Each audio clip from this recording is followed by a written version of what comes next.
pratiquement tout autour de la ferme. Et la ferme, elle est encore conservée. D'ailleurs, on l'a baptisée pratiquement la Belle au Bois dormant. Oui. Tellement c'est l'entourage, c'est la nature.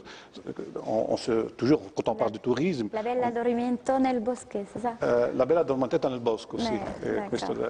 C'est comme on dit en italien. C'est ce qu'on vous dit. Oui, voilà, c'était le... Parce que vous avez travaillé, il faut dire, en collaboration avec un groupe d'archéologues et d'étudiants aussi. Oui, j'avais ramené un groupe de laboratoire d'archéologie des sciences affines de l'Université de Trento, qui a collaboré avec le ministère de la Culture algérien. Parfait. Là, on a fait des fouilles, on a fait des prospections et des fouilles. Là, on a vraiment pu trouver une richesse seulement dans une enclave. Les Français, à l'époque, en 1905, ont trouvé 3 sites. Nous avons trouvé presque une soixantaine de sites. Et qui dit beaucoup sur le paysage. Puisque le projet, c'est reconstruire le paysage antique de la wilaya de Tarf. Très bien. Donc, maintenant, on aimerait bien que ça va...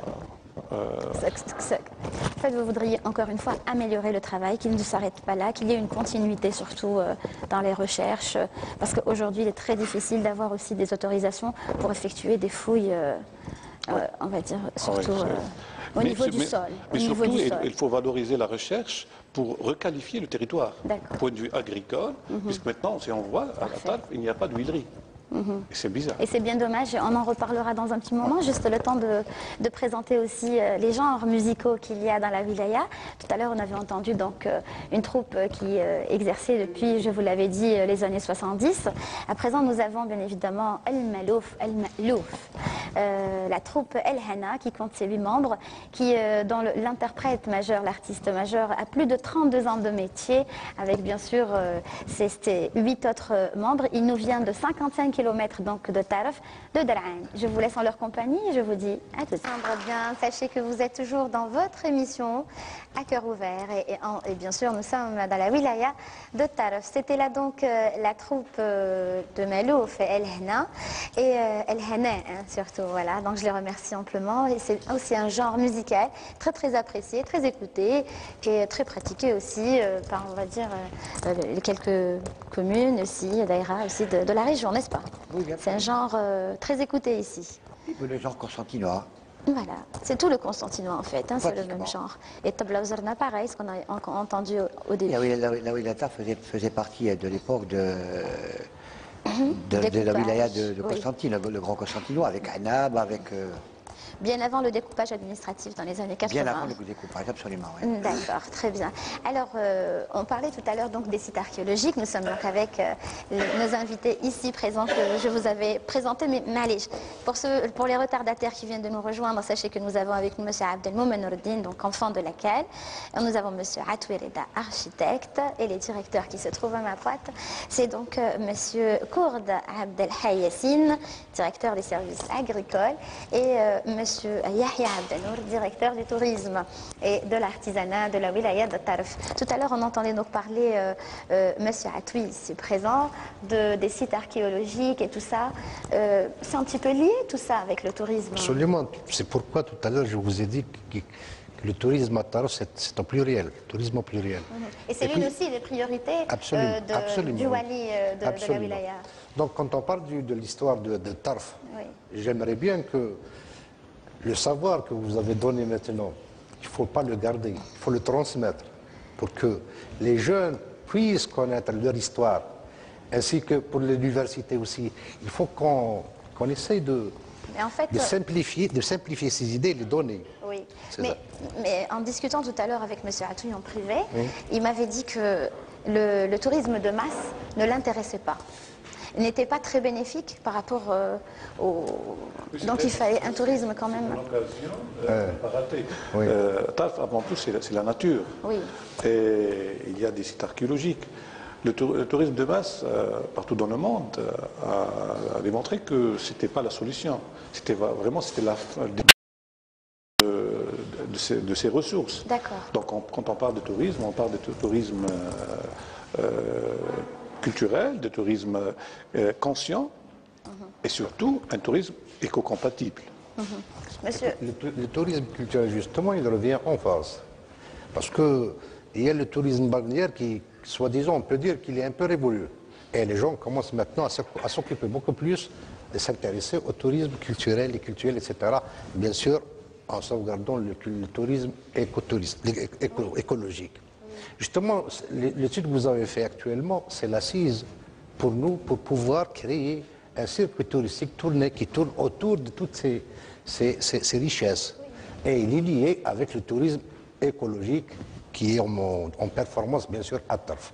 Donc c'est une occasion, une très bonne occasion, avoir terminé l'étude pour créer la carte géologique, archéologique de la wilaya.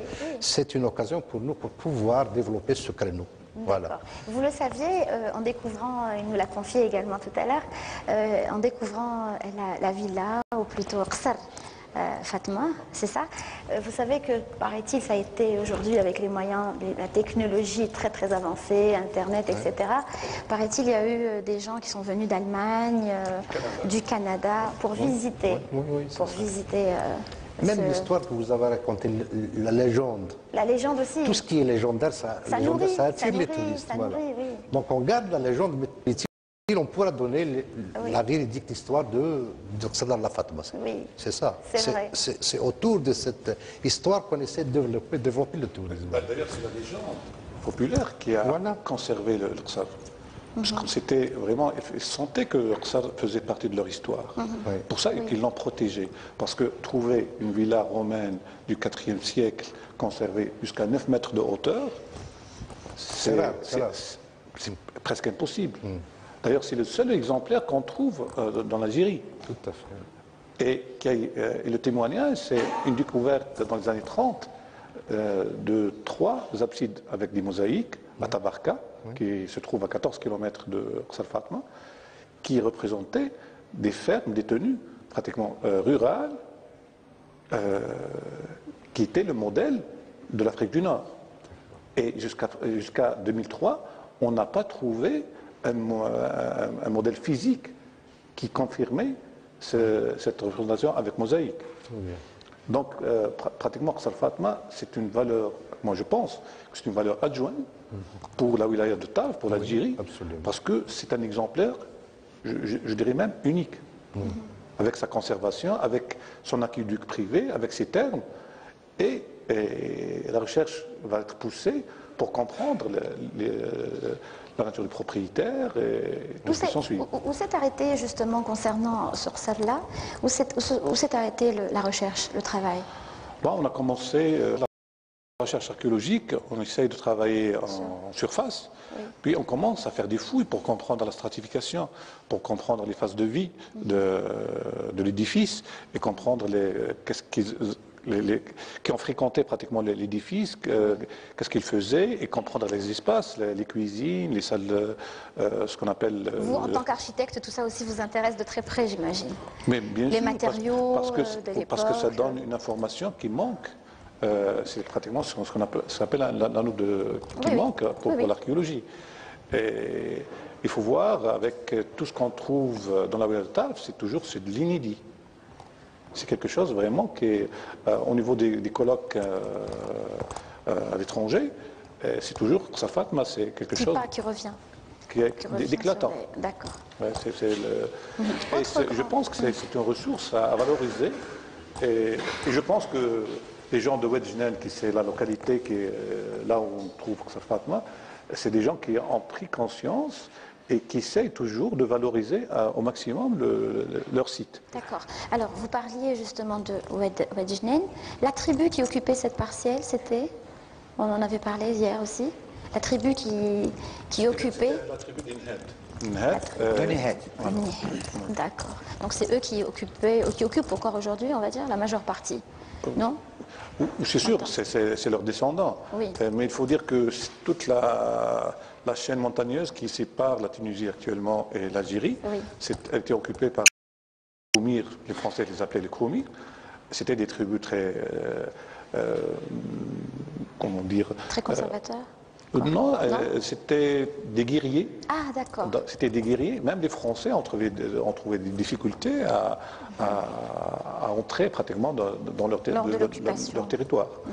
Et comme disait M. Abdelmoumen, ces tribus qui faisaient du commerce, pratiquement ils avaient besoin du blé et ils faisaient tout ce qui est commerce de laine, des peaux, le cuir. C'était pratiquement, ils vendaient à la cale. Et c'était un échange. Oui. J'avais discuté aussi avec un enfant de la wilaya de Taraf qui m'avait aussi, pas confessé, mais plutôt qui m'avait avoué que sa famille, depuis des générations, travaillait la terre, mais aussi était à vocation pastorale, en majorité, à la wilaya de Taraf. Il m'avait dit aussi que le lait, à l'époque, c'était aïb, c'était honteux. واحد عنده الحليب يبيع الحليب. C'est encore valable. Encore aujourd'hui, ça existe. À Ouadjinen, on on donne, mais on ne vend pas. On ne te vend jamais du lait. À Ouadjinen, c'est comme ça. C'est encore confirmé. Jusqu'à 2011. Vous l'avez vécu récemment. Jusqu'à 2011, on ne te vend pas de lait. Quand on fait un rapprochement entre tout ce qui est produit en termes de lait, la production laitière qui est enregistrée de manière régulière, et la production qui est collectée par les circuits j'allais dire, industriel de collecte.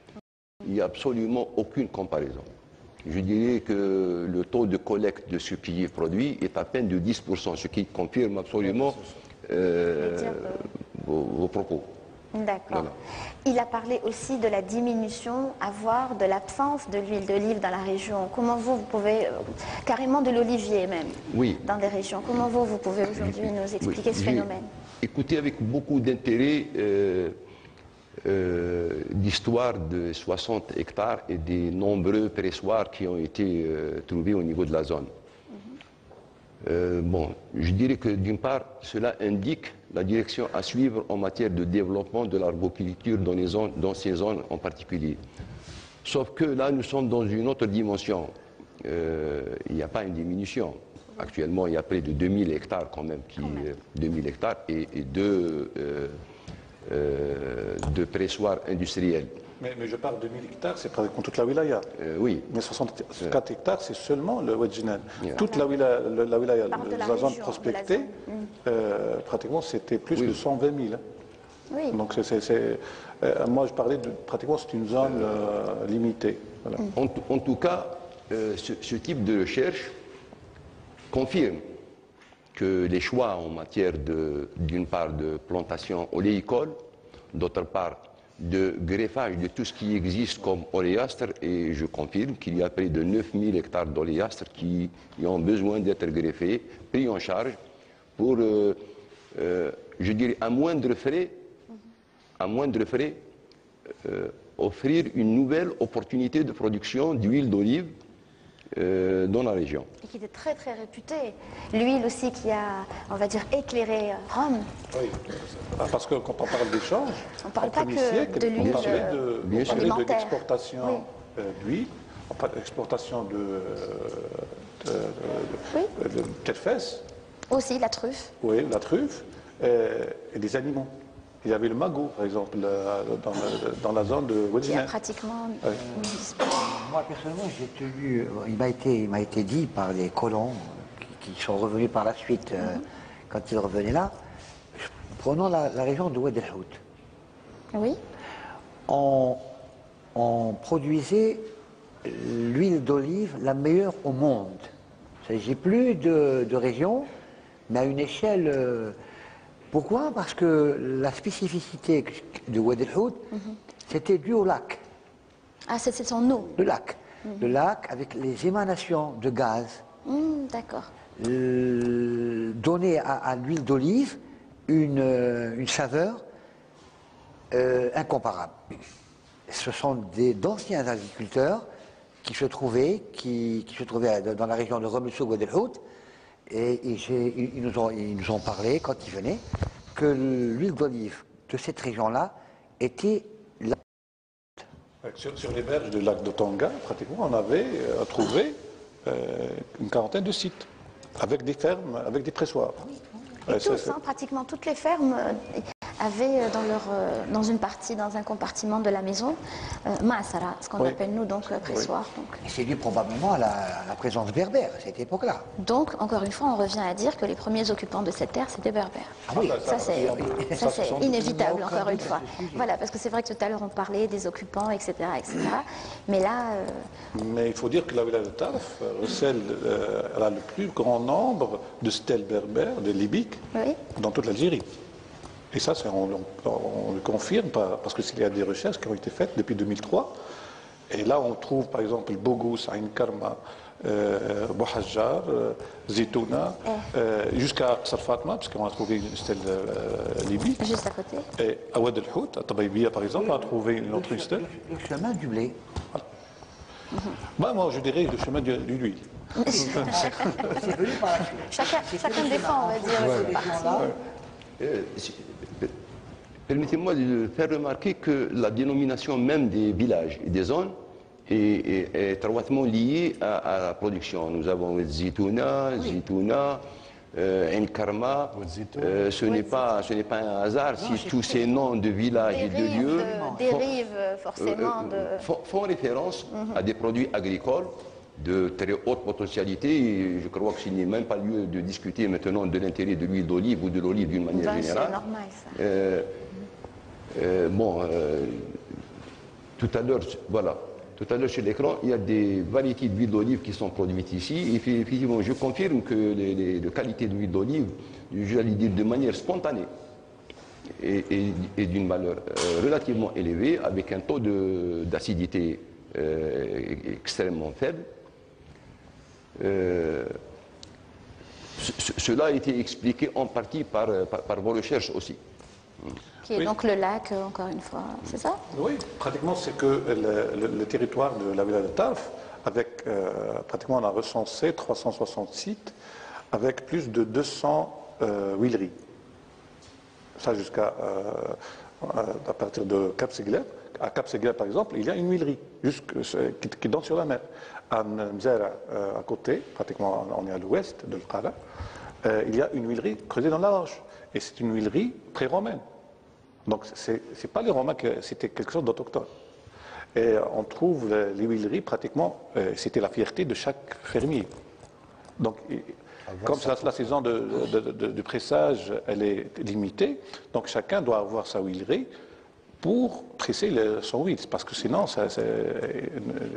il n'aura jamais le temps de le faire dans les temps. Mais la chose la plus étonnante, c'est la disparition des oliviers.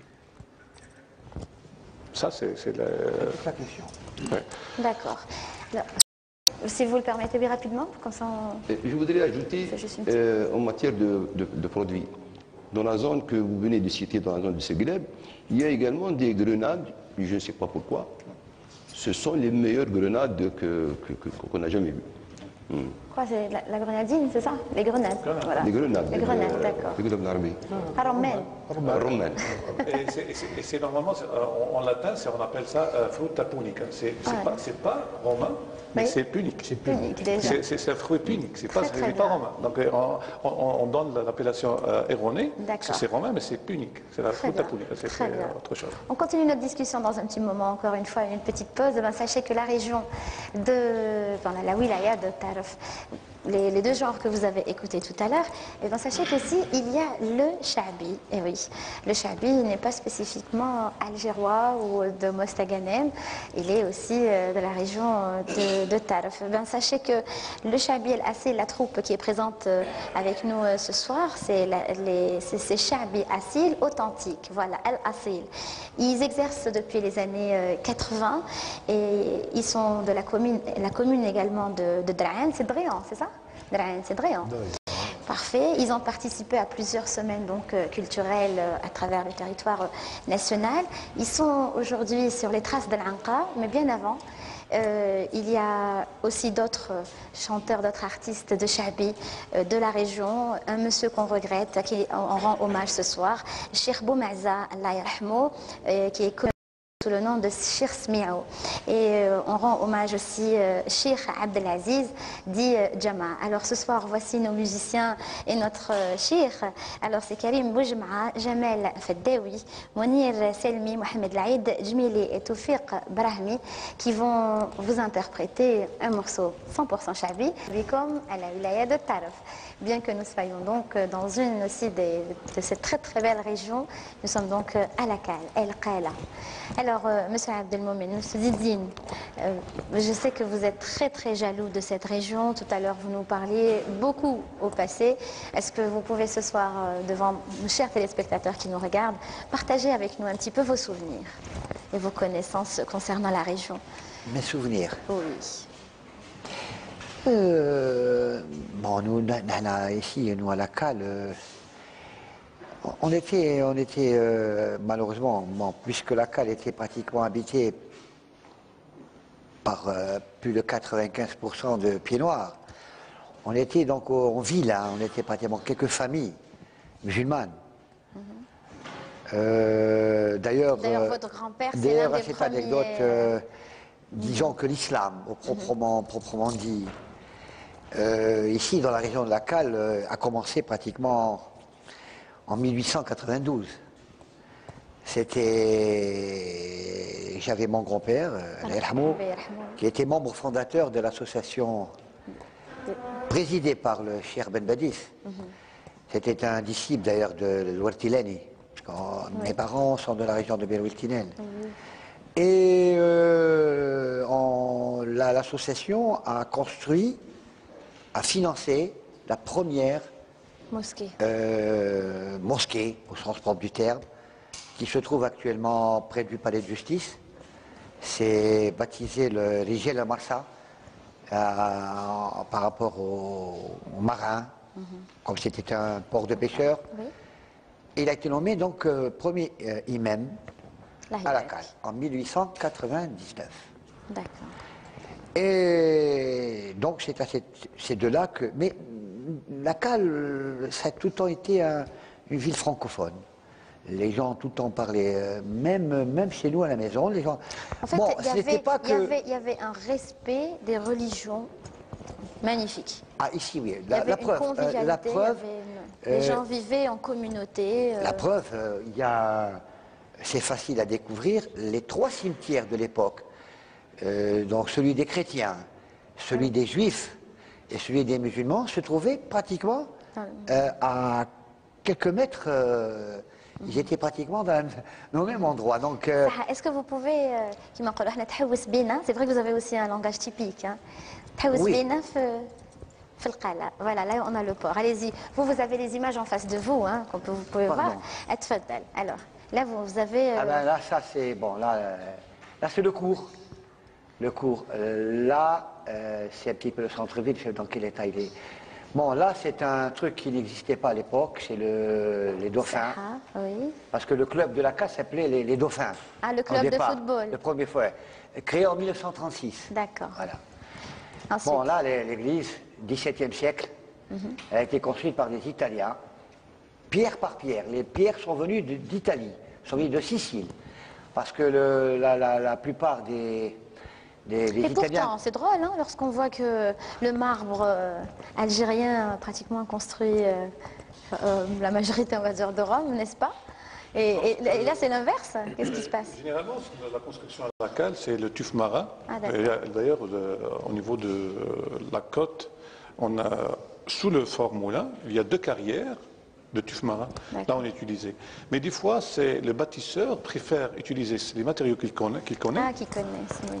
Parce qu'il connaît ses caractéristiques, il connaît sa résistance, il peut le travailler, surtout pour la décoration. Le tuf marin, il n'est pas facile à travailler parce qu'on ne peut pas avoir des profils, des reliefs, des bas-reliefs. Alors qu'on préfère avoir...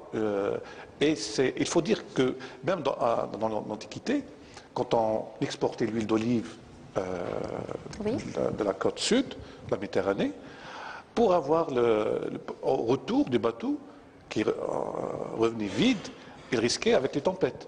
Donc qu'est-ce qu'il faisait? Il alourdissait il alourdissait avec ce qu'on appelle la pierre de lave, qu'on utilisait ici pour les meules, pour le grain.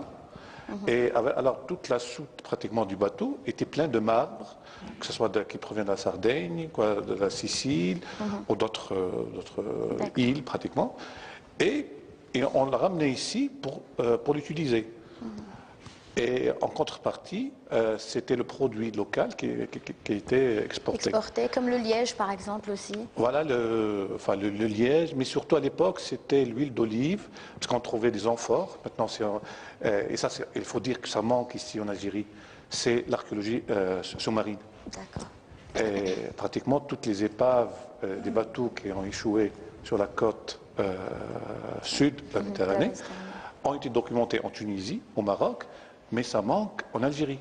Et ça va donner beaucoup d'informations sur le trafic, pratiquement sur le mouvement, le commerce qu'il y avait entre la côte sud et la côte nord. Nord de la Méditerranée. Et généralement, quand on trouve des amphores, c'est des amphores soit pour le grain, soit des amphores pour l'huile d'olive. D'accord.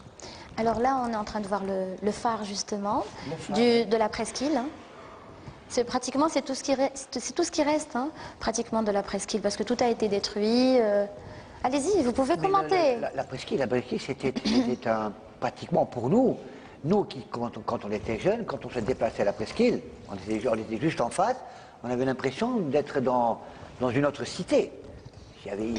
Nous, à notre avis, on aurait bien voulu que ce soit restauré, parce qu'il y avait deux grandes rues. Il y avait des petites maisons style colonial, un petit peu à la manière des pêcheurs. Il aurait fallu uniquement... tout était fait en pierre de taille, sur 60 cm. Et ça aurait fait aussi l'objet très convoité par la direction du tourisme aussi, hein, j'imagine. Ils auraient pu bénéficier aussi de cet aspect-là, n'est-ce pas? La direction de la culture, par le biais du ministère de la Culture, par le biais de la direction de la culture de Taves, ils ont lancé le projet de restauration du maison du gouverneur. Ils ont beaucoup travaillé, c'est vrai. Et le musée, qui était le musée à l'époque. Mais c'est après coup. Il faut voir combien de bâtiments ont été détruits. Oui. Il y avait l'église, il y avait l'hôpital, il y avait les magasins. La chapelle d'Afrique du Nord, à la presqu'île. D'accord. Elle a été détruite avec l'intention de... Mais la première chapelle d'Afrique du Nord a été construite à la presqu'île. D'accord. Très bien. On continue, je ne sais pas si on a encore des images. On pourra aussi continuer un petit peu une petite balade comme ça au nord de Khala. Alors quels sont les lieux aujourd'hui phares de la région? Vous en parlez avec beaucoup de recul, beaucoup de nostalgie. Par exemple, vous, les quartiers que vous, je sais pas, que vous visitiez à l'époque, dans lesquels vous avez joué, dans lesquels... Vous êtes en train de parler au nom de tous les Calois, on va dire, hein, qui nous... Nous, la Cale, il n'y avait pas grand-chose à cette époque-là. La Cale s'arrêtait aux quatre chemins. La ville, elle n'était pas ce qu'elle est aujourd'hui. Donc, il y a eu une expansion. Maintenant, elle a grandi. Mais nous, à notre époque, bien avant l'indépendance, ou juste après l'indépendance, nous, on faisait tout parce que on pêchait dans nos idées. En toute franchise. On avait un jeu de boules. Oui, avec une franchise que je veux sauvegarder par rapport au titre de l'émission. On avait un jeu de boules. Aujourd'hui, les jeunes à la Cale faisaient de la musique. Oui. Les jeunes de la Cale faisaient beaucoup de sport, tous les sports, foot, handball, basket, volley, des grands champions, l'athlétisme, le cyclisme, il y avait le Tour d'Algérie, les étapes venaient jusqu'à la Cale. Annaba la Cale et retour. Chaque année, la fête du corail. Mais au sens il y avait une du terme, fête autour de... Nous avions, les années 83-84, dont je faisais partie, on était 5. On nous avait attribué un local, on avait créé le comité de fête, et on a organisé les plus belles fêtes du corail. Tous ceux qui m'écoutent vous le diront. Et nous avons invité toute la fine fleur de la RTA de l'époque. C'était une semaine non-stop avec la grande kermesse, tous les jeux de mer, de terre. Nous faisions les grandes balades en bateau. Oui. Toute la cale, tous les invités faisaient la grande balade pendant plus de 2 heures en mer. Et le soir, c'était la soirée artistique avec les grands artistes de l'époque. Je peux nommer Chao, Macham Galoueb, on espère que tout ça revienne aujourd'hui, notre cri, de l'époque.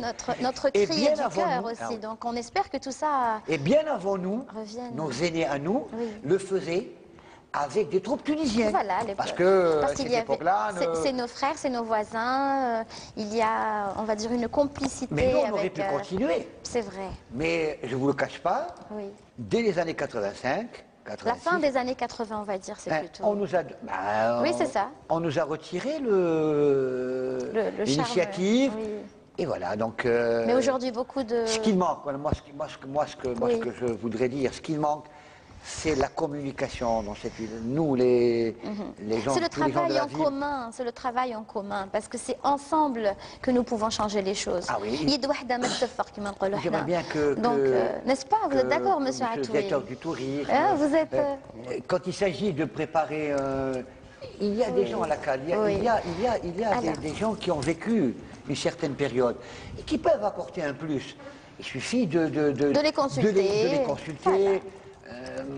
À la cale, moi j'aimerais bien qu'on ait un comité de sages. Ça existe de partout. À la cale, on l'a pas. Très bien. Alors justement, en parlant de sages, moi je vais basculer par rapport aux saints. Aux sages au sein de la région. On en avait parlé aussi tout à l'heure, parce qu'on parle également de toute la wilaya de Taraf, effectivement, pas que de El Qala, qui est très très importante. On n'a pas encore évoqué le lac, on n'a pas encore... On va revenir un petit peu avec vous, donc. Qu'est-ce qu'on peut dire sur le tourisme spirituel? Voilà. Donc, il faut dire que seulement la wilaya de Tarf, le côté oriental, il y a 73 saints. Pratiquement, quand on parle de saints, c'est le Ouli.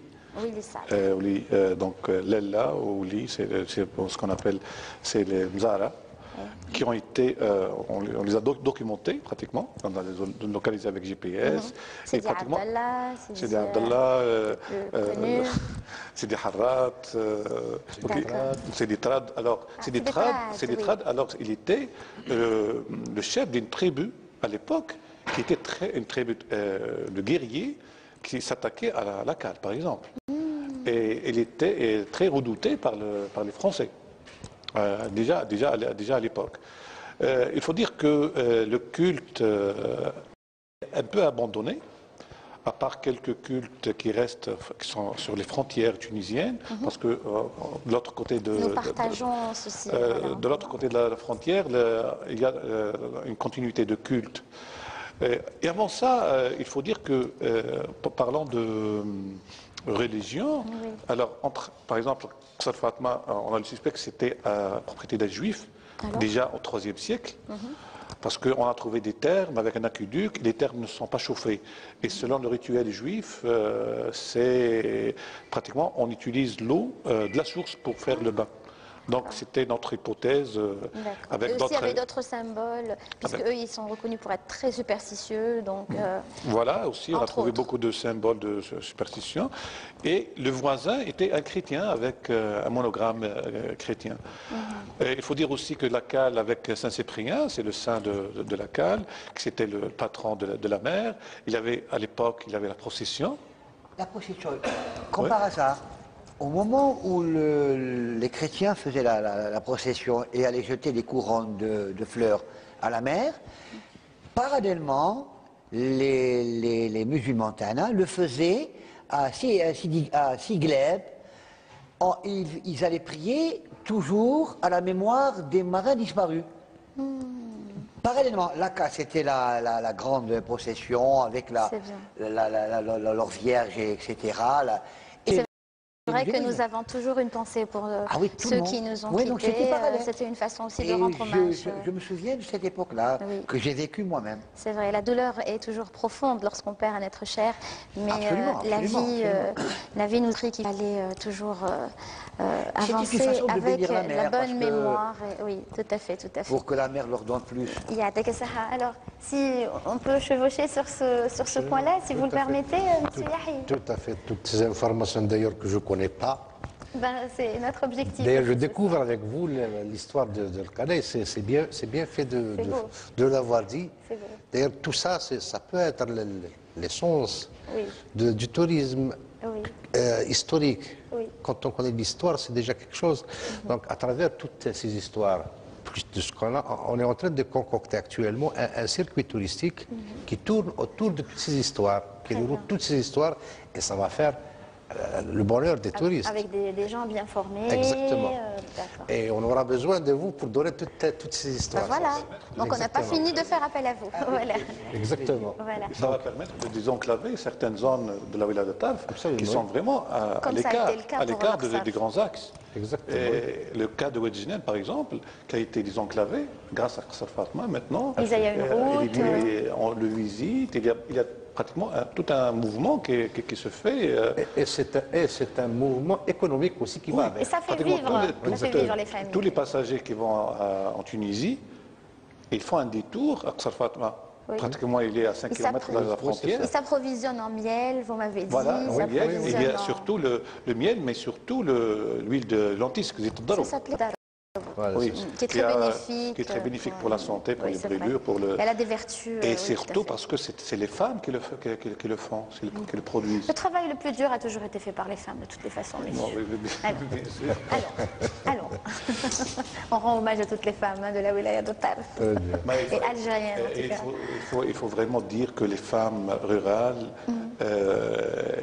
il n'y a pas de complexe. Oui. Elles travaillent beaucoup, mais surtout c'est elles qui gèrent la famille. Donc ça, c'est un mode de vie déjà qui stipule qu'il y avait une certaine civilisation sociale de la famille algérienne à Tarf. Alors, comment aujourd'hui peut-on attirer le touriste? Bien. Il ne suffit pas de grand-chose, j'imagine, mais par contre de beaucoup de travail. Absolument, tout à fait. Donc pour commencer, je dirais que le tourisme, c'est pas dirigé par l'État, c'est le fait de l'association, de la société civile. L'État ne fait à l'époque, exactement.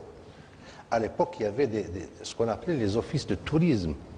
Ça existait à voilà. Ça n'existe plus. Non. Pourquoi? Tout ça a tué le contact direct avec le touriste.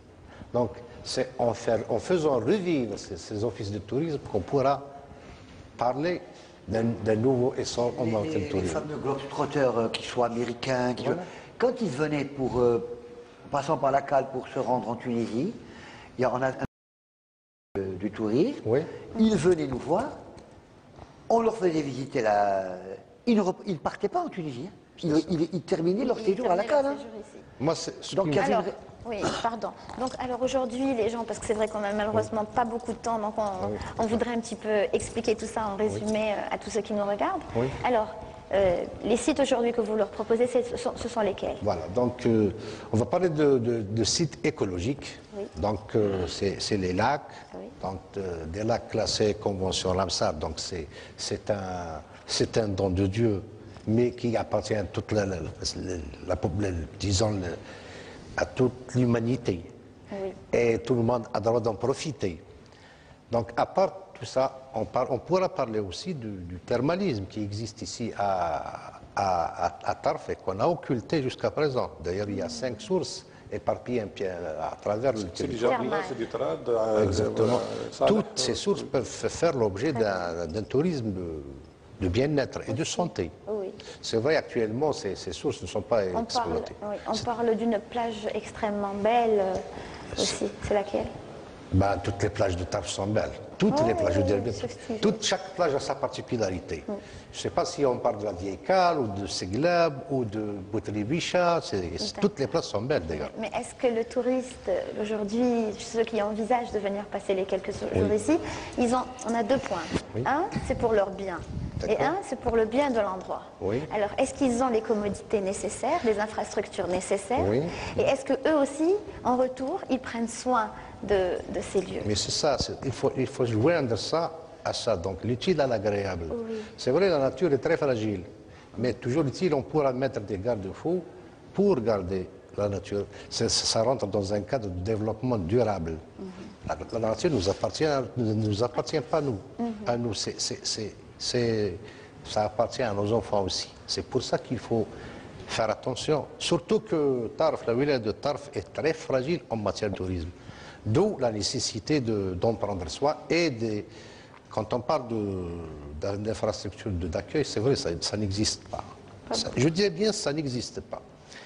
Faut-il d'abord penser à quel genre d'infrastructure il faut penser.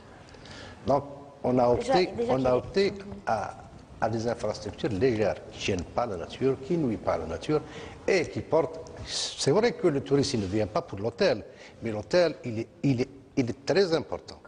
Si on ne trouve pas un lieu d'accueil, on ne peut pas y aller. C'est vrai, ce qu'il y a à Tarf, ça attire beaucoup de touristes, mais il faut qu'ils logent quelque part. Les gens sont prêts à dépenser. Par exemple, en Europe, ce qu'on a proposé d'ailleurs dans le master plan pour le Qala, ce que j'ai fait pour une proposition, c'est d'opter pour la solution de l'agritour. Voilà. C'est pratiquement qui peut Par exemple, oui. Voilà, qu'il accepte et qu'il peut vendre son produit, que ce soit du miel, que ce soit du beurre, que ce soit du... Faut-il d'abord convaincre le fermier à accueillir les gens, parce qu'il pourra même participer à la culture et en même temps loger dans la ferme. Exactement. Oui. Et d'ailleurs, c'est une formule qui existe ailleurs. Les gens passent des vacances. Aujourd'hui, elle a été, on va dire, adoptée par oui, exactement. Le ministère du Tourisme. Oui. Il est protégé, ils ont signé même la loi, elle est passée, etc. Exactement, c'est ça. Chez l'habitant. Donc, on a opté aussi pour les infrastructures en matière légère, en structure légère. Donc, c'est rallier la nature, rester dans un cadre naturel. Et comme ça, on pourra parler d'un tourisme durable. Oui. Et parlant de ça, il faut dire que Qala, enfin la wilaya de Tarf surtout, et un peu Sougaras, avec le sud, elle a une particularité, c'est ce qu'on appelle la hutte. Oui, c'est quelque chose qui reste, c'est rare, c'est la seule wilaya qui conserve encore cette hutte. Et elle est, du point de vue climatique, on appelle ça bioclimatique. Alors d'hiver, elle n'est pas froide, et en été, elle est vraiment ventilée. C'est bien. Et quand on trouve encore à Oued El Hout, par exemple, il y a tout un petit village qui est fait avec ces huttes, qui sont pratiquement c'est végétal, c'est des arbres. Donc la wilaya s'engage aujourd'hui à faire signer quand même un cahier de charges assez important aux promoteurs, paraît-il, à étudier dossier par dossier. Exactement. On va s'ouvrir sur ce genre d'équipement tout en respectant la nature. Il y a un cahier des charges qui est déjà prêt et je pense qu'on a déjà de potentiels investisseurs. Et c'est déjà ça. Et vous pouvez compter sur la télévision algérienne encore une fois. Et à travers vous, je lance un appel aux investisseurs pour rallier notre combat pour parler d'un tourisme éco. D'accord, très bien, merci beaucoup. Bon, là, autour de cette table, c'est passé très très vite, je vous remercie. Je vais juste réquisitionner tout à l'heure le directeur, bien sûr, de l'agriculture pour qu'il nous parle en abrégé, on va dire, sur son aspect tout à l'heure. Le temps juste de passer à un autre... Voici donc la dernière ligne droite avant la fin de cette émission et c'est le moment où nous donnons donc la parole aux artisans de la wilaya de Tarf. Avec nous bien sûr aujourd'hui Monsieur Abdeltaïf qui est bijoutier de formation et il est spécialiste dans le corail. Massa al-Khair. Massa al-Nour, marhaba bikum. Vous êtes les bienvenus. Alors je me représente Monsieur Haridi Abdeltaïf, artisan bijoutier. Depuis 23 ans, exactement. Et je suis grandi ici. Je suis spécialiste en or et en argent. Et j'ai appris la transformation du corail al-Qala et même la sculpture aussi. Et depuis cela, depuis 92, il y avait une unité de transformation du corail al-Qala. J'ai appris avec les employés de l'usine, puisque en 92 ils ont fermé. Alors j'ai commencé de travailler le corail avec eux. où j'ai appris l'artisanat du corail, voilà. Et depuis cela, depuis 92 jusqu'à ce moment, je travaille le corail. J'ai ramené quelques trucs de corail, quelques échantillons. Alors j'ai ramené même le corail à l'état brut, voilà, pour montrer aux gens comment on travaille. On fait la sculpture, ça c'est un petit poisson, voilà. Et j'ai ramené aussi le corail blanc. Il y a des gens qui ne connaissent pas, puisque tous les gens... Le plus connu, c'est surtout le rouge. Rouge, voilà. Alors, depuis 2001, ils ont arrêté la pêche du corail à cause du massacre, comme il a dit monsieur Didine là, avant. Alors, on a fait cette transformation, c'est-à-dire pour récupérer le corail et en plus pour la quantité qu'il n'y avait pas en ce moment. En fait, pour que rien ne se perde, vous avez récupéré même les chutes. Voilà, on fait les chutes avec de l'argent et on fait surtout... Beaucoup pensent que c'est chinois alors que c'est bien de chez nous. Comment? Beaucoup disent que c'est chinois, que c'est une technique chinoise, alors que c'est bien de chez nous. Jamais de la vie. Les Chinois, c'est récemment, c'est certes, ils sont venus ici, mais les Chinois, ils ont un truc pour acheter, et ils achètent uniquement le boule. Ça, c'est le boule, ils n'achètent que le boule. Mais par exemple, ça, c'est le 8. Ça s'appelle 8 puisque sa forme, c'est une forme de 8. Voilà, ça, c'est le déchet de corail, puisque récemment, il n'y a pas de corail. Alors, on achète le corail, c'est au cisé, c'est à la douane, mais c'est-à-dire tout ça, c'est des déchets de corail, c'est pas du vrai corail, voilà. Voilà. En tout cas, merci beaucoup, M. Abdelteb. Je vais passer voir votre consoeur qui pratiquement fait le même métier que vous, mais elle fait d'autres genres. On va la présenter. Vous travaillez en collaboration de toutes les façons avec tous les bijoutiers. Alors, Itim Houria, vous êtes artisane et aussi vous sculptez sur le corail. Oui. Alors. Madame Itim Houria, sculpteur de corail. Alors, par exemple, présentez-nous ici ce que vous avez fait de vos propres mains, vous. Nous avons des pendentifs, oui. Des cornes en corail. Oui. Nous avons aussi des pendentifs. Oui, vous pouvez laisser notre cadreur, il va pouvoir zoomer là-dessus, allez-y. Oui. Alors, ça vous demande combien de temps pratiquement pour confectionner un bracelet ou un pendentif comme ça? Vous mettez beaucoup de temps pour confectionner un bijou pareil? Oui, pour confectionner par exemple une gourmette, on fait à peu près 2 jours. 2 jours? Oui, je fais un travail commun avec mon mari. Ah, d'accord. Donc, oui. C'est un petit peu aussi une industrie familiale. Voilà, oui. D'accord, très bien. Et c'est quoi, on va dire, le bijou le plus demandé? Le bijou le plus demandé, c'est le collier en forme de 8, ainsi que le collier en forme indien, c'est à l'état sauvage. Comme l'a dit votre collègue, donc Abdelteb. Oui, oui, oui. Vous sculptez, vous donnez des formes, oui. Comme on vient de voir là? Oui.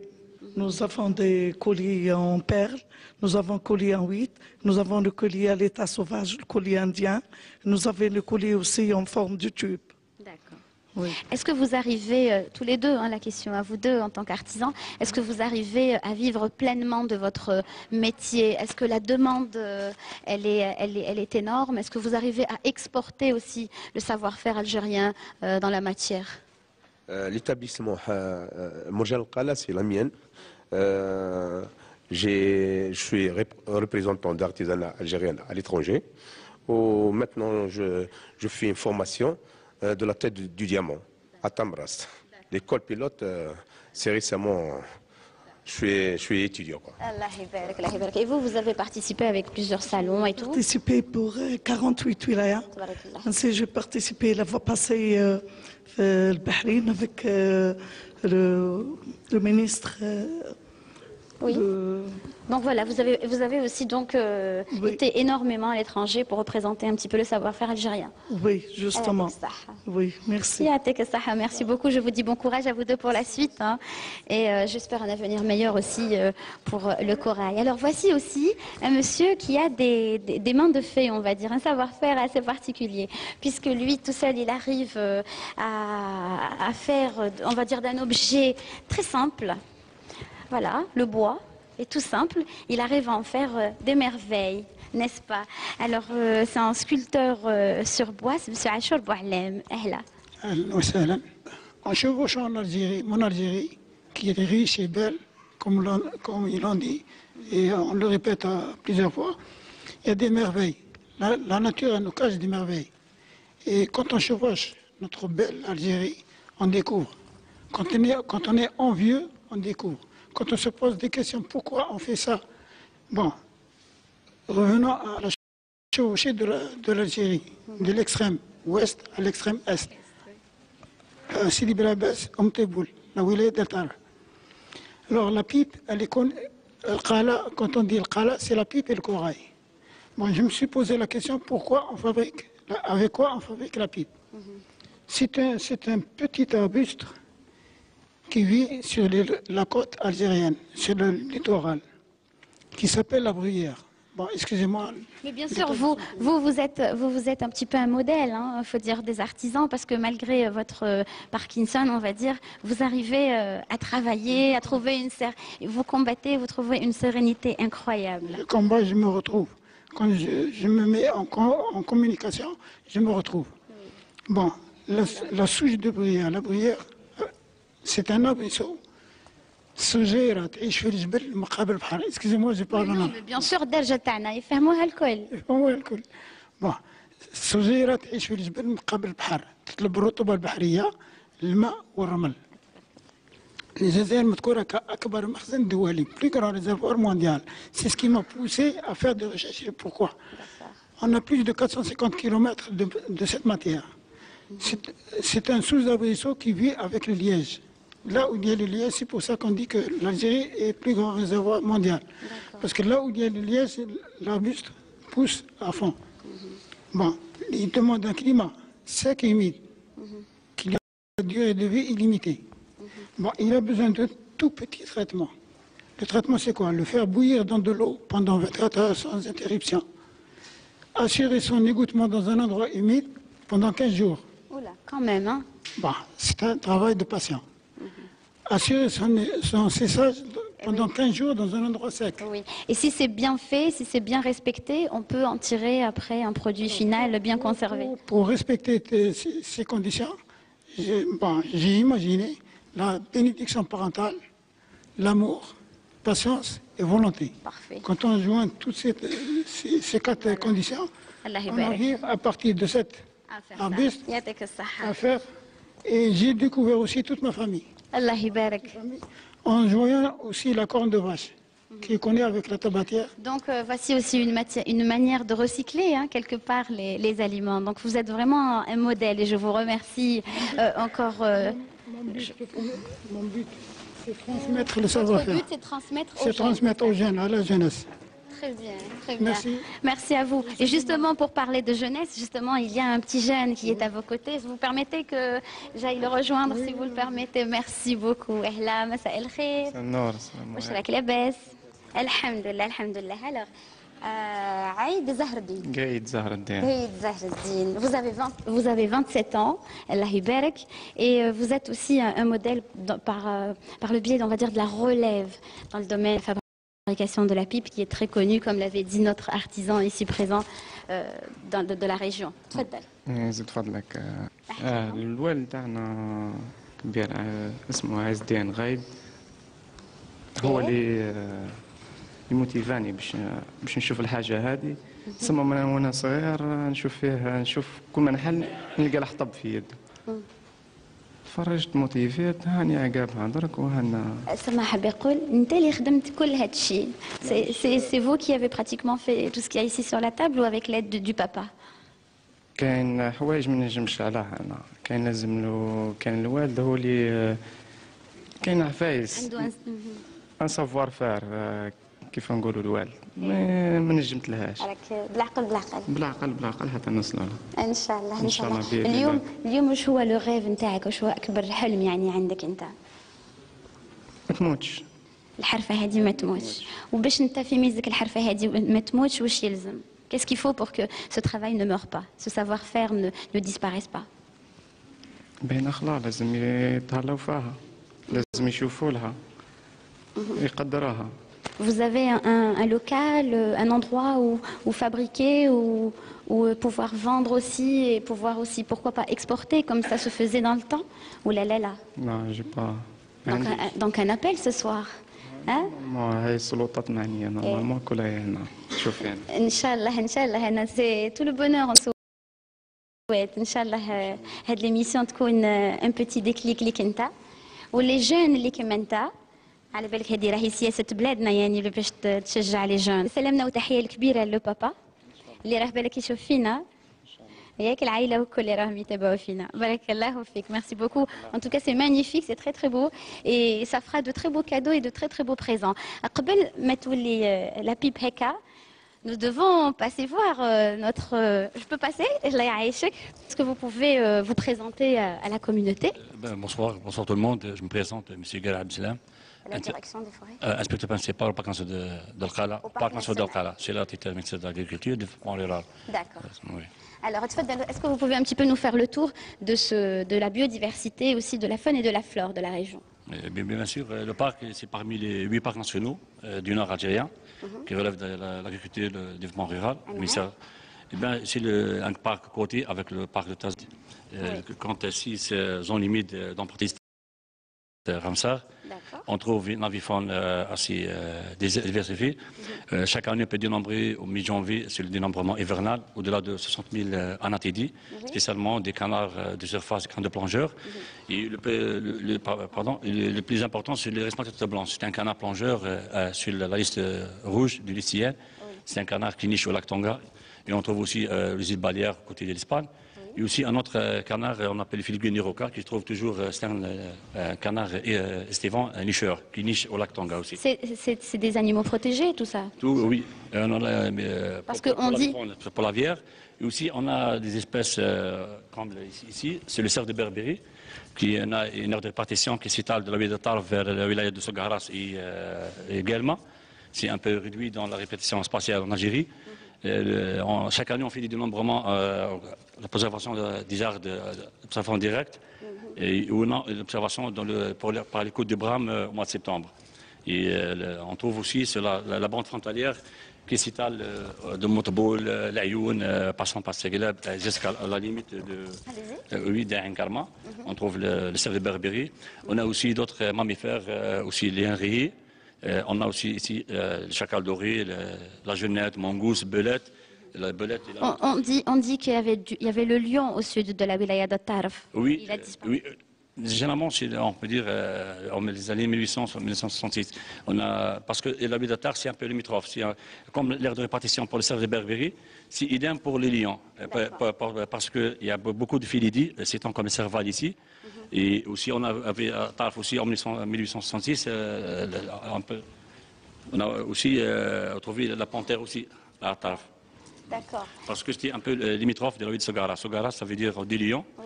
Et c'est parce qu'on a le même prolongement. Comme aspect de relief, on a le même type de foresterie, de chez Liège. Et puis, en la limite de Sogara, on trouve le pin. Très bien. Ouais. On a essayé de faire un petit peu le tour concernant la faune et la flore. Aujourd'hui, des espèces en voie de disparition ou... Oui, comme je dis, c'est surtout pour l'exploitation de tête blanche en matière d'avifaune. Aussi, on a aussi un rapace, on peut dire marin, c'est un rapace piscivore qu'on trouve dans les complaisants humides, le lac Tonga, la Courbera et le lac Miller, qui niche au Cap Segeleb. On a dénombré 4 couples. Aussi, on a d'autres espèces, d'autres de la flore. Pour le cas de l'Al-Khala, on trouve une fougère Marseille diffusa, c'est une fougère assez rare, si endémique à la cale. Aussi, on a la châtaigne d'eau. Et aussi, on a le nénuphar jaune qui se trouve uniquement dans la cale. Parce que, on peut dire, un tiers de la flore nationale se trouve dans le parc national d'Al-Khala. D'accord. En tout cas, merci beaucoup. Vous avez été très rapide et vous avez essayé un petit peu de nous rassembler tout ça. Encore toujours avec les artisans, l'artisane aujourd'hui spécialiste dans la poterie. Ahla, salam, شراك؟ السلام ورحمة الله وبركاته. والله لاباس الحمد لله. Alors الأخت كريمة فكرينا بالاسم. الاسم السيدة كتش ملكة من بلدية الشافية ولاية الطرف. الله يبارك من الشافية. شحال تبعد الشافية على الولاية؟ ماش حاجة يعني 20 25 كيلو ماشي حاجة. شي 25 كيلو. اوكي. الوغ احكي لنا شويه على الحرفة ديالك، اسكو كيفاش تعلمتيها ومنين رفدتيها منين تعلمتيها؟ الحرفة ديالي الحرفة هزيتها من الوالدة تاعي. كانت تخدم اللي كنت من منذ الطفولة تاعي كنت نهز عليها، هي تخدم الطين نشوفها نهز معاها نروح نجيب معاها كل شيء حتى حفظت هذه الحرفة تاعها كامل هزيتها. خدمت معها طواجن، بديت بالطاجين بالبرمة بالكسكاس بالحوايج تاع الطياب هذو، ومن بعد وليت نخدم هذم الحوايج هذوما تاع المزهريات وبديت كل يوم يعني ابداع جديد كما يقولوا. الله يبارك. يبارك في عمرك. تري بيان. دونك واش هي اول حاجه بديتي بها؟ واش هي اسهل حاجه؟ كيك شوز لا شوز لا بلو فاسيل كون بو فير سي كوا؟ الحاجه السهله هي الطاجين. لا كي ديري فيه عليه ناكلوا فيه الخبز العيش. الخبز هذا الطاجين، هنا ضم زهريات، هذا يقول الفنجال كيما نقولوا هادو سي لي بلو فاسيل. اي لا ماتير منين تجيبيها قلتي لي؟ نجيبوها من الجبل. دونك تطلعي حتى للجبال؟ نجيبوها الارض كيما نقولوا الارض ما فيهاش الشجر، هذيك الطين تاعها ما يجيش مليح ما يجيش حر. نجيبوها من بعد نحوها الطبق الاول نحوه، الثاني دونك سي فريمون يفو لا دوزيام كوش ا ترافير التروزيام نلقوا الطبق الطين هذه ملاحه. يعطيك الصحه. نجبدوا هذه نخدموا منها الاواني هذه كامل نخدموا منها الفخار. تبارك الله. يعطيك الصحة يا الحبيبة، يعطيك الصحة. الله كيفاش نقول لك تسلم ايديكي هكا. الله يحفظك الله يحفظك. Alors قبل ما ندوزو vers le dernier généralement, ceci est normalement la dernière table que je visite dans les émissions. Comme ça on laisse après l'eau à la bouche. Madame, je reviens tout de suite. Je voulais juste montrer aux chers téléspectateurs هادو les ustensiles وهادو les matières premières. Donc شفنا فاش نسقيو ونشوفوا دركا واش رايحين نسقيو باش نشوفوا le produit final. Je reviens vous voir donc brièvement monsieur donc Corde. Alors dites-moi, vous parliez de la zone qui était très très humide et très très inondée. Vous vouliez passer un message ce soir. Bon, d'abord je vais parler de la diversité de la région. J'ai oublié de vous présenter la particularité de la wilaya, c'est la production d'arachide. Il y a une très importante production d'arachide. Voilà. Allez-y. Et la particularité aussi, c'est qu'il y a beaucoup de femmes qui travaillent à la production d'arachide. La région, la particularité, c'est également l'existence de plaines qui connaissent une très forte production très diversifiée de maraîchage, mais cette région est soumise à de très fortes inondations. Donc, il y a un important programme qui est engagé, un important et coûteux programme qui est engagé pour précisément sauvegarder les plaines et permettre un accroissement de toutes les productions que vous voyez ici. D'accord, très bien. Très bien, donc encore une fois merci. Et je sais que vous avez aussi le harissa qui est très spécial, hein, qu'on retrouve à Alger, qu'on retrouve un peu partout. C'est un produit purement local, 100% local. Le harissa et la tomate. La particularité de la wilaya également, elle est la troisième wilaya la plus productrice de tomates à l'échelle du pays. C'est une grande quantité de tomates industrielles produites en Algérie vient de cette région également. D'accord. Merci beaucoup en tout cas d'avoir été avec nous et de nous avoir, on va dire, beaucoup éclairé sur le secteur agricole de la région. Et voilà, donc je reviens vers vous. On a vu ce qui était fait et pour parler enfin de l'art culinaire, si vous permettez une petite place parmi vous, mesdames, j'ai le plaisir donc de vous présenter Aïcha. Oui. Alors, c'est Madame Aïcha. Bonsoir. Madame Aïcha comment? Lebsir. Madame Aïcha Lebsir. Alors, et à vos côtés? Youbi Shahrazad. Allah yibarak, Allah yibarak. Vous êtes de quelle région? Boutelja. Vous êtes de Boutelja, tabarak Allah. Et vous, carrément, vous êtes... de Dran.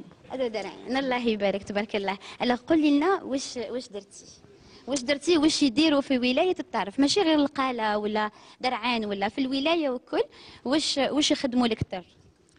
بالنسبة لولاية الطرف كاين حلويات سبيسيال معروفين بها، براج مقرود غريبة الكعك القريوش القرقشات السفنج. Voilà, c'est ça les gâteaux de الولاية الطرف. زيدي دونك هادو جينيرالمون سي دي غاتو ا باز داموند. لا مانيش نشوف اللوز فيهم خلاص يا با داموند فيهم. C'est pas le jour تاع الولاية الطرف faire les gâteaux de زاموند. اللوز دونك سي بلوتو التمر التمر بواشيش مولو الفرينة السميد.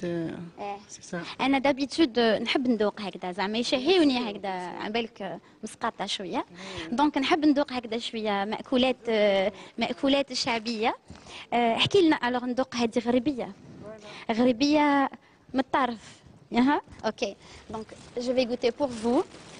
Je n'ai pas envie de vous mettre l'eau à la bouche, hein, vous qui nous regardez, mais seulement pour vous inviter à venir découvrir aussi les traditions culinaires de la région. Alors, entre-temps, moi je vais goûter ça. Hadi mloukhaya. Donc, يديروا الملوخية. C'est quoi les occasions? وقتاش يديروا الملوخية وقتاش يديروا احكي لنا شويه. بالنسبه للملوخيه عندها وقت في الصيف. في الصيف نرحيوها ونطيبوها طول الطون. ما عندهاش مناسبه، ما عندهاش une occasion précise. ما عندهاش اوكازيون توجور. اوكي. بالنسبه للرفيس الى دي فيت بار لي فيت الطهور لي ريسي دو سيزيام دو باك سي سا بور لي ماياج. مناسبات سعيده يعني. فوالا. وهذا هذا طعام اسمح لي. Vous pouvez vous présenter, allez-y. Lamraoui Badreddin, je suis un cuisinier ainsi licencié en sciences politiques et relations internationales. Allah يبارك. كلينا التريده ديالك قبيله لا. On a mangé cherchoucha. Qu'est-ce qu'on a mangé tout à l'heure, non? Cuisinier de ce lui. D'accord. Alors ça s'appelle comment ça? Cherchoucha, c'est un plat traditionnel de. Cherchoucha de tfar. Tfar, oui, exactement. C'est avec un mariage de deux viandes, poulet et viande d'agneau, avec une sauce tomate, bien épicée, une sauce piquante, avec le piment fort et le pois chiche, et légèrement goût de cannelle. Oui. Très bien. Donc, djihara généralement, sauce épicée. Donc, heureusement, vous m'avez dit, comme ça, je risque pas de goûter. Très bien. هذا كسكس بالحوت شكون عملو؟ Moi. Effectivement, oui. Couscous au poisson, c'est la région de Taref, Annabas, Kikda, c'est l'Est. C'est quoi comme poisson? Comme poisson, c'est en préférence le miro, mais quand il n'y a pas le choix, on a autre choix de Saint-Pierre ou le cochon de mer, chien de mer, avec des légumes et à base de l'huile d'olive, l'ail et la sauce. Et le mérou, on le fait cuire à la vapeur ou comment? Non, il faut souiller avec la tête de miro et des tranches de miro. À la fin de la sauce est prête, on vide des tranches dans un filet, on va décaner pour décoration. C'est bien ça. Vous allez mettre l'eau à la bouche à tous ceux qui nous regardent. يعطيك الصحة يعني رايحين تشهيوهم ولا سينو عرضوهم باش يجيو ياكلوا مأكولاتنا. والأخت الكريمة باش دارت لنا؟ أنا سبيسياليست في لي غاتو تراديسيونيل. كيما مدام عايشة دونك الله يبارك. وباش درتي لنا هنا؟ درت البراج، الكسرة، الرفيس، الطمينة. احنا نقولوا فطاير. داكور. تبارك الله. والكسرة بأنواع هذيك. داكور. سي دي سبيسياليتي في كل ولايات الطرف يديروا براتيكمون هكذا. أنا حبيت ما تموتش هذه العادات هذه ماذا بيا تبقى دائما. C'est bien de manger des pizzas et des spaghettis, mais c'est bien aussi de manger de temps en temps. La cuisine moderne, il ne faut pas oublier nos traditions et il faut toujours travailler à garder ces traditions, nos patrimoines. Et ainsi la cuisine moderne aussi. يعطيكم الصحة en tout cas. Merci beaucoup. شقيناكم pour les besoins de l'émission. Vous avez beaucoup travaillé, j'imagine, درتوا الخفاف, درتوا لنا beaucoup de choses. Je voulais juste vous demander هذا c'est quoi كيفاش تقولوا له انتم؟ قريوش. تقولوا له القريوش. أنا القريوش، أنا المقرقشات. مقرقشات. فوالا. ماشي كيف. نو مش كيف. داكور اوكي. سي اون روسيت. قريوش ومقرقشات سي نوتر روسيت. الله يبارك الله يبارك. En tout cas, merci beaucoup à vous, Madame Aïcha. Merci infiniment. Bravo. Hein. On dit que les meilleurs cuisiniers, ce sont des hommes. Mais moi, je peux vous dire que les grands gourmands aussi, c'est des femmes. hein, n'est-ce pas? Allez, l'émission arrive à sa fin, comme vous le savez, avec beaucoup de regrets. On vous dit Inch'Allah. Vous avez apprécié ce petit voyage avec nous à travers la wilaya de Tarf. Bien sûr, on était à partir de El Qala, mais moi je vous invite. J'espère que c'est surtout ça. On vous invite à venir à découvrir cette belle wilaya de Tarf qui n'a pas encore fini de nous livrer tous ses secrets, bien sûr à l'instar de toute l'Algérie. Alors au nom de toute mon équipe, toute l'équipe qui vous a servi ce soir, c'est-à-dire le quart numérique de la station de Constantine, aussi l'équipe qui a fait le déplacement pour vous d'Alger, le réalisateur et toute la compagnie, bien sûr tous les artistes qui vous ont servi, permettez-moi juste de remercier du fond du cœur ceux grâce à qui cette émission, bien sûr, a pu voir jour ce soir. Monsieur Lebqa Mohamed de Wali de Tarf, qui vraiment nous a reçus à cœur ouvert et aussi à bras ouverts et qui a l'esprit très ouvert. Voilà. Aussi, monsieur Taïbi Ali, directeur de la culture, bravo à lui. Et il n'a pas fini de travailler, hein. On lui a donné du fil à retordre.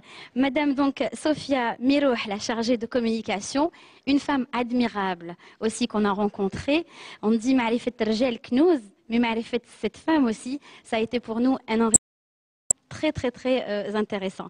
Alors aussi Monsieur Fezari qui malheureusement n'est pas présent avec nous, mais qui nous a ramené, qui travaille le cuir, qui a une usine dans la wilaya de Tarf et qui fait un travail exceptionnel. Donc un grand bravo à lui. Merci, un grand merci donc à vous, à tous les Algériens amoureux de l'Algérie. Et je vous dis, espérons, Inch'Allah, si Dieu nous prête longue vie, de vous retrouver lors d'une autre virée, un autre voyage à travers El Jazair. El Jazair, El Jazair. D'ici là, prenez bien soin de vous. Je vous laisse avec la dernière troupe de la soirée, et c'est la troupe El Aïsawa El Dendenia. D'ici là, salam alaikum wa rahmatullahi.